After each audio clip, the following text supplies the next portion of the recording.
दरिंदगी पर उतर आया। गजा में अस्पताल पर बमबारी, 500 फलस्तीनी शहीद। चंद ही लम्हों में जख्मी और मरीज मौत की आगोश में चले गए। डॉक्टर्स और दीगर तिबी अमला भी शोहदा में शामिल।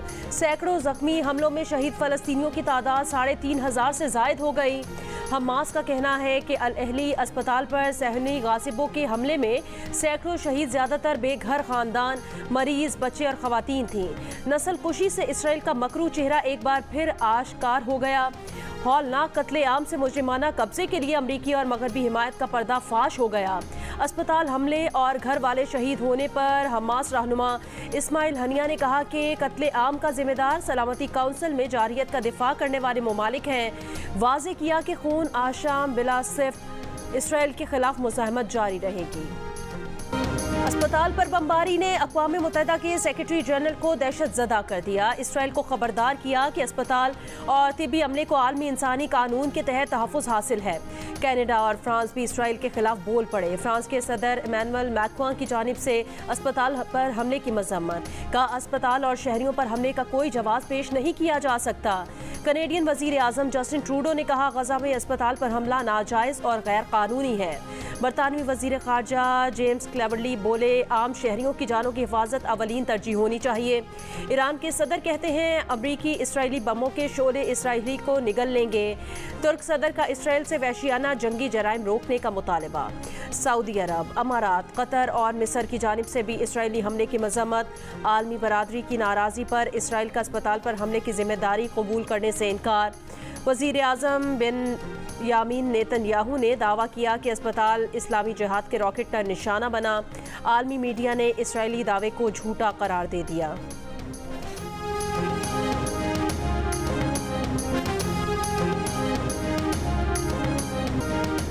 गजा अस्पताल पर बमबारी, अमरीका को मशरिक़ वस्ता में नए चैलेंज का सामना। उर्दन ने अमरीका समेत 4 ममालिक के सरबराहान का इजलास मनसूख कर दिया।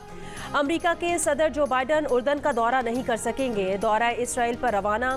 कहा, अस्पताल पर इसराइली तैयारों के हमले के लिए धमाके का लफ्ज़ इस्तेमाल किया। कहा, नुकसान पर गुस्से और शदीद गमगीन है। नेशनल सिक्योरिटी टीम को वाक़े की दुरुस्त मालूमात जमा करने की हिदायत कर दी। कहा, अमरीका तनाज़ात के दौरान आम शहरियों के तहफ़्फ़ुज़ के लिए वाज़े तौर पर खड़ा है। अस्पताल पर इसराइली बमबारी की सूरत हाल पर रूस और मुत्तहिदा अरब अमारात की जानिब से अक़वाम मुत्तहिदा की सलामती काउंसिल का हंगामी इजलास तलब कर लिया। गजा की सूरत हाल पर OIC की एग्जीक्यूटिव कमेटी का हंगामी इजलास आज होगा। निगरान वज़ीर ख़ारजा जलील अब्बास जिलानी इजलास में शिरकत के लिए जद्दा पहुँच गए।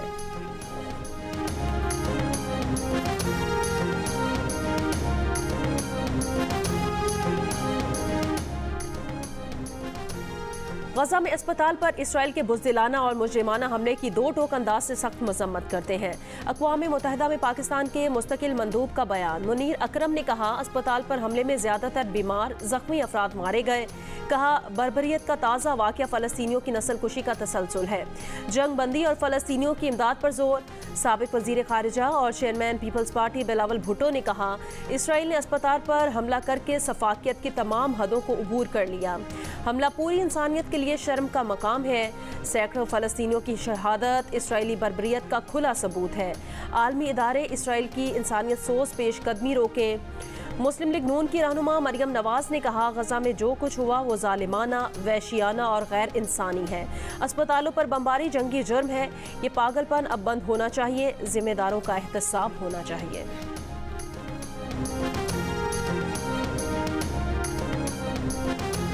गजा के अस्पताल पर हमले के बाद इसराइल के खिलाफ गम और गुस्सा। मुख्तलिफ ममालिक में इसराइल और हामी मुल्कों के सिफारत खानों के बाहर मुजाहरे। फ़लस्तीनी शहर रामल्ला में मुजाहिरीन और फ़लस्तीनी हुकाम के दरमियान झड़पें। मुजाहिरीन का पुलिस पर पथराव। उर्दन के दारुल हुकूमत ओमान में इसराइली सिफारत खाने के बाहर हज़ारों लोगों का एहतजाज। पुलिस और मुजाहिरीन में झड़पें। मुजाहिरीन की सिफारत खाने में घुसने की कोशिश। तेहरान में भी सैकड़ों मुजाहिरीन का फ्रांसीसी सिफारत खाने के बाहर मुजाहरा। तुर्की में मुजाहिरीन की नेटो के फौजी अड्डे में घुसने की कोशिश। पुलिस पर भी पथराव। बैरूत में मुजाहिरीन की बड़ी तादाद ने अमरीकी सिफारत खाने की जानिब रुख कर लिया। सिफारत खाने के बाहर आग लगा दी गई। मुजाहिरीन के बैरूत में अक़वाम मुत्तहिदा की इमारत में भी तोड़ फोड़। ट्यूनिस, मिस्र और फ्रांस में भी मुजाहरे।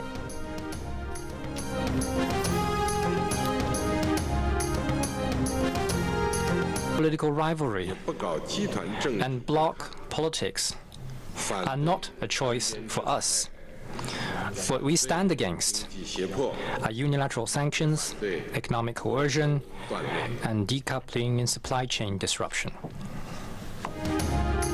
चीन के सदर का बेल्ट एंड रोड इनिशिएटिव को मजीद बढ़ाने का ऐलान। अमेरिका का नाम लिए बगैर कहा एकतरफा पाबंदियों के खिलाफ है। BRI को मजबूत करने के लिए 8 निकाती एजेंडे का ऐलान। बीजिंग में बेल्ट एंड रोड फोरम की इफ्तिताही तकरीब से खिताब। दुनिया भर से आए सरबराहान मुमलिकत और रहनुमा निगरां वजीर आजम अनवारुल हक काकड़ भी आज फोरम से खिताब करेंगे। चीनी हम मनसब से मुलाकात के बाद पाकिस्तान और चीन के माबैन मुफाहमती याददाश्तों पर दस्तखत होंगे। गुज़श्ता रोज निगरां वजीर आजम अनवारुल हक काकड़ ने बीजिंग में रूस के सदर व्लादिमीर पुतिन से मुलाकात की। बाहमी दिलचस्पी के उमूर पर तबादला ख्याल किया। चीनी सदर का बेल्ट एंड रोड फोरम में शरीक रहनुमाओं के एजाज में इशाया। निगरां वजीर आजम की भी शिरकत।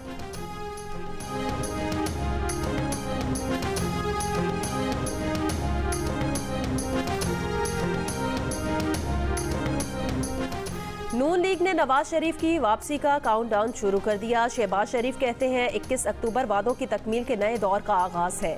नवाज शरीफ की क़यादत में फिर सब ठीक करेंगे। नवाज शरीफ की क़यादत में अवाम की उम्मीदों को फिर पूरा करेंगे। मुल्क को मौशी तबाही के गड्ढे से फिर निकालेंगे। सदर नून लीग की पार्टी रहनुमाओं से गुफ्तगू। मौलाना फजल रहमान से साबिक वजीर खजाना इसहाक डार की मुलाकात। मुल्क की सियासी सूरत हाल पर गुफ्तगू।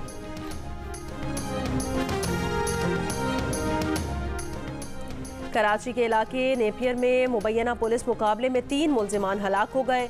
मुकाबले के दौरान फायरिंग के जद में आकर जख्मी होने वाला शहरी दम तोड़ गया। पुलिस के मुताबिक मुल्जिमान ईदगाह के इलाके में शहरी से लूट मार करके फरार हो रहे थे। हलाक मुल्जिमान की शनाख्त नहीं हो सकी।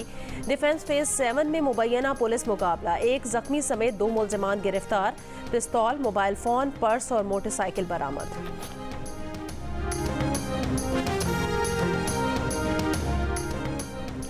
Army chief general Asim Munir ने कहा जखीरा अंदोजी, स्मगलिंग माफियाज और कार्टलर्स के खिलाफ कार्रवाइयों को मज़ीद तक़वियत दी जाएगी। पाक फौज कार्रवाइयों में हुकूमत और कानून नाफिज करने वाले इदारों से हर मुमकिन ताउन करती रहेगी। ISPR के मुताबिक कोर कमांडर कॉन्फ्रेंस में गैर कानूनी तारिकीन वतन को वापस भेजने के हुकूमती फैसले की मुकम्मल हिमायत करने के अज़्म का इजहार किया गया। आर्मी चीफ ने गैर कानूनी तारिकीन वतन की बाइज्जत और महफूज वापसी यकीनी बनाने की हिदायत की। फोरम का गजा में इसराइल के ताकत के इस्तेमाल से मासूम शहरियों के जानी नुकसान पर इजहार। Army chief general Asim Munir ने कहा कि फ़लस्तीनी अवाम को पाकिस्तानी कौम की मुकम्मल सिफारती, इखलाकी और सियासी हिमायत हासिल है। फ़लस्तीन की सरजमीन और मुसलमानों के मुक़द्दस मकामात पर गैर कानूनी कब्जे के खात्मे के लिए उसूली मौक़िफ़ की हिमायत जारी रखेंगे।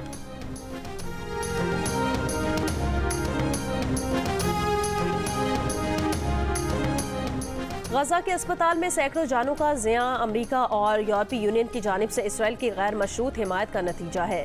गजा में वजारत सेहत के आला ओहदेदार ने बताया इसराइल ने हफ्ते को भी अस्पताल पर गोले बरसाए थे। अस्पताल डायरेक्टर को वार्निंग दी थी कि अस्पताल खाली कर दिया जाए। अस्पताल में धमाके से तबाही से पहले के मनाजिर सामने आ गए। पनाह लिए हुए खानदानों के बच्चों को खेलते हुए देखा जा सकता है।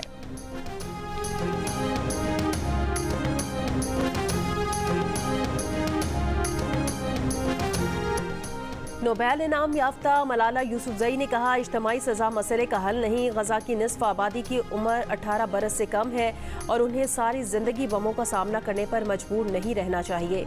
मलाला यूसुफजई का फ़लस्तीनियों के लिए इमदाद का भी ऐलान।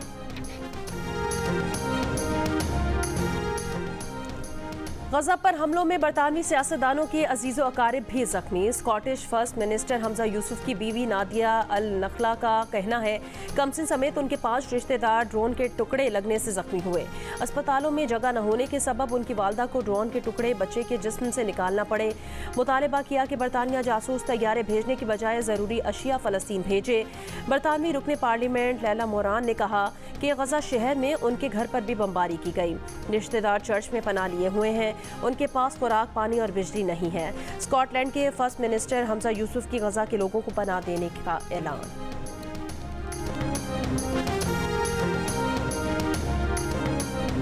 जियो न्यूज़ की टीम, मैं अली इमरान सैयद और हमारे senior most correspondent Tariq, special correspondent Tariq Abul Hasan, हम यहाँ बैरूत पहुंचे हैं सूरत हाल का जायजा लेने के लिए, और ये कि जुनूबी लबनान भी मूव होने के लिए लेटर स्टेजेस में।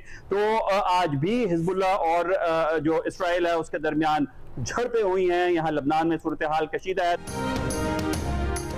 वॉर रूम गजा के बाद जियो न्यूज की खुसूसी टीम बैरूत पहुंच गई। मैदान जंग से ताज़ा तरीन खबरों की कवरेज के लिए गजा से 300 किलोमीटर दूर लबनान के शहर बैरूत में लबनान और इसराइल की सरहद पर आज भी हिजबुल्लाह और इसराइली फौज में झड़पें हुई। दोनों तरफ जानी नुकसान हुआ। जियो न्यूज के नुमाइंदे तारिक अबुल हसन और अली इमरान सैयद पल पल की सूरत हाल बताएंगे।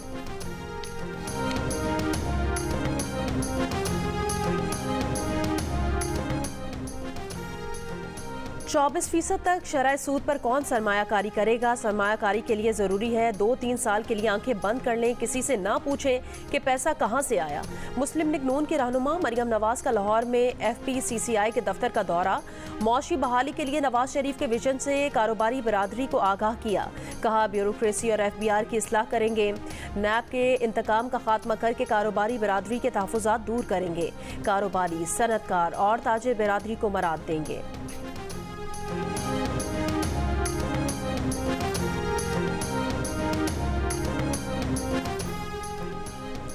प्रैक्टिस एंड प्रोसीजर एक्ट बहाल होने के बाद वफाकी हुकूमत ने नैब तरामीम फैसले के खिलाफ अपील के लिए सुप्रीम कोर्ट से 15 दिन की मोहलत मांग ली।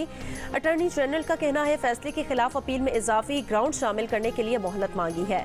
प्रैक्टिस एंड प्रोसीजर एक्ट के तहत अब अपील का हक मिल गया है। सुप्रीम कोर्ट बहरिया टाउन से मुतालिक 3 मुकदमात में अदालती फैसलों पर अमल दरामद के केस की समाअत आज करेगा। चीफ जस्टिस काजी फाइज ईसा की सरबराही में जस्टिस अमीनुद्दीन खान और जस्टिस अतर मिनल्ला पर मुश्तमिल 3 रुकनी बेंच समाअत करेगा। मुकदमात में बहरिया टाउन कराची अमल दरामद केस, बहरिया टाउन रावलपिंडी अमल दरामद केस और बहरिया टाउन के मुजवजा न्यू मरी प्रोजेक्ट से माहौलियात को दरपेश खतरात का केस शामिल है। बहरिया टाउन के मलिक रियाज ने अदालत में मुतफरिक दरखास्त दायर करके 460 अरब रुपए की अदायगी से माजूरी जाहिर कर दी। कहा कि इतनी बड़ी अदायगियों की वजह से बहरिया टाउन मार्केट में मुकाबला नहीं कर पाएगा। अदालत मुनासिब हुक्म जारी करे।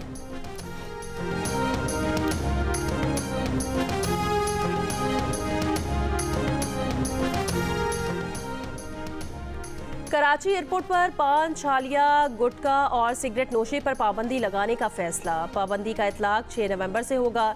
सिविल एविएशन अथॉरिटी के मुताबिक कराची पर पाबंदी पर अमल न करने वालों के खिलाफ सख्त एक्शन होगा। एयरपोर्ट पर काम करने वाले CAA एयरलाइन समेत तमाम कंपनियों के मुलाजमीन को अहकाम जारी।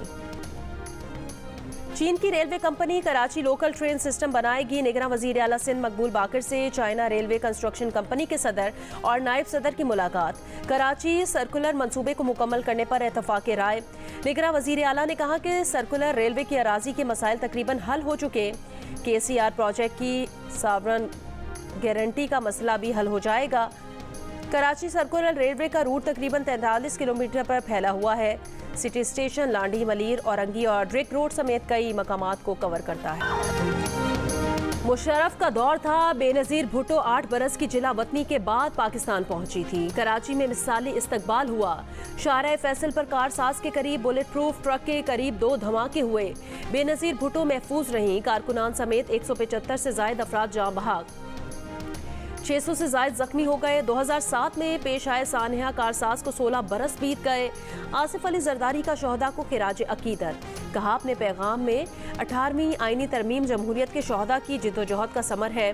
बेनज़ीर भुट्टो शहीद ने शिद्दत पसंदों की मुज़ाहमत की। खुद मुख्तार पार्लियामेंट, आइन की बालादस्ती और अवाम की हुक्मरानी से मुल्क तरक्की करेगा। पाकिस्तान फुटबॉल में नई तारीख रकम हो गई। कौमी टीम ने पहली बार वर्ल्ड कप फुटबॉल क्वालिफायर्स के लिए दूसरे राउंड के लिए क्वालिफाई कर लिया। पाकिस्तान ने कंबोडिया को पहले राउंड के दूसरे लेग में 1-0 से शिकस्त दे दी। जिन्ना स्टेडियम इस्लामाबाद में खेले जाने वाले इस मैच में फातेह टीम का गोल हारून हामिद ने स्कोर किया। तारीखी फतह के बाद खिलाड़ियों का ड्रेसिंग रूम में जश्न। हारून को कंधों पर उठा लिया। अगले मरहले में पाकिस्तान की टीम का सऊदी अरब से मुकाबला होगा।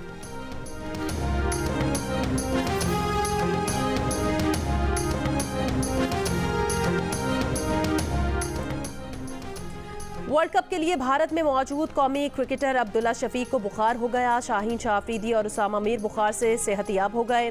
3 खिलाड़ियों के डेंगू और कोविड टेस्ट कर लिए गए। टीम जराये के मुताबिक प्लेयर्स की सेहत पर तशवीश की कोई बात नहीं।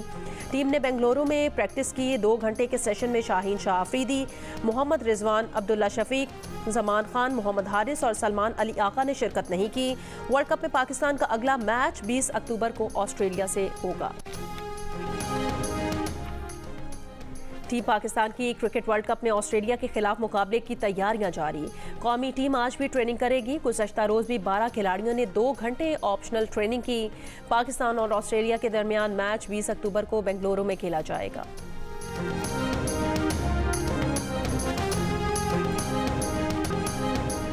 और हारना मना है में हुए वर्ल्ड कप क्रिकेट पर दिलचस्प तज्जिए और तबसरे। साउथ अफ्रीका की नेदरलैंड्स के हाथों शिकस्त पर क्रिकेटर इमाद वसीम का कहना था, साउथ अफ्रीका ने नेदरलैंड्स को हल्का लिया। साबिक क्रिकेटर मोहम्मद आमिर का कहना था, साउथ अफ्रीका टीम किसी मौजे का इंतजार कर रही थी। साबिक क्रिकेटर अब्दुल रज़ाक का कहना था, जनूबी अफ्रीका को टॉस जीतकर पहले बैटिंग करनी चाहिए थी। मोहम्मद आमिर का कहना था, लगता है नेदरलैंड्स की जीत का पाकिस्तान को फायदा होगा। शो में गेम के दौरान साबिक क्रिकेटर अब्दुल रज़ाक ने 80 स्कोर बनाए और क्रिकेटर इमाद वसीम और साबिक क्रिकेटर मोहम्मद आमिर को हरा दिया। देखिए हारना मना है रोजाना रात 11 बजे की हेडलाइंस के बाद सिर्फ जियो न्यूज़ पर।